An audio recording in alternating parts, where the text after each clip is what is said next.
ఈ రాష్ట్ర దేశాన్ని పరిపాలించాలి, ప్రధానమంత్రిగా ఉండాలని కోరుకుంటున్నాను మనస్ఫూర్తిగా. మీ ముందు మా జగన్మోహన్ రెడ్డి గారికి కూడా మనవి చేసుకుంటున్నా. రేపు కలిసి కూడా చెప్తా. మోడీ గారు గాని అవకాశం ఇస్తే భారతీయ జనతా పార్టీతో కలిసి ముందుకు పోదాం. మొన్ననే తప్పు చేశాం.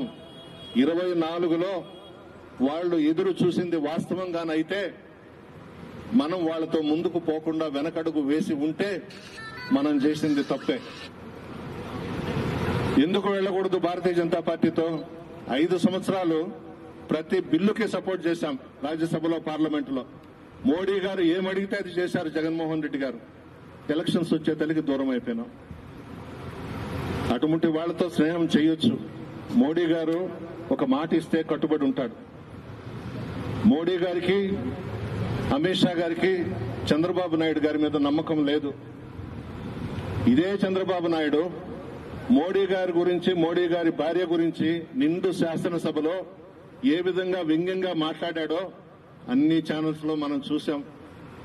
అమిత్ షా గారు తిరుమలకు వస్తే రాళ్లు వేయించాడు, చెప్పులు వేయించాడు. మోడీ గారు గుజరాత్ ముఖ్యమంత్రిగా ఉన్నప్పుడు అక్కడేదో అల్లల్లో జరిగితే మోడీ గారిని ఉరిదీయమన్నాడు. హైదరాబాద్ లో అడుగు పెట్టనివ్వనన్నాడు. ఇన్ని చేసినటువంటి వ్యక్తి మీద మోడీ గారికి, అమిత్ షా గారికి అసలు ఇష్టమే లేదు. మనం తోసేసుకున్నాం వాళ్ళని, మనం పక్కకెళ్లిపోయినాం. ఆ సమయంలో పవన్ కళ్యాణ్ గారు ముందుకొచ్చి వాళ్ళిద్దరిని కలిపాడే తప్ప చంద్రబాబు నాయుడు మీద మోడీ గారికి గాని, అమిత్ షా గారికి గాని ప్రేమ అనేదే లేదు. విధి లేని పరిస్థితుల్లో ఆ పార్టీతో కలిసి ముందుకు పోయినారు. రాబోయే రోజుల్లో నరేంద్ర మోడీ గారి నాయకత్వంలో దేశం ముందుకెళ్లాలి. జగన్మోహన్ రెడ్డి గారి నాయకత్వంలో ఆంధ్ర రాష్ట్రం ముందుకెళ్లాలని కోరుకుంటున్నాను.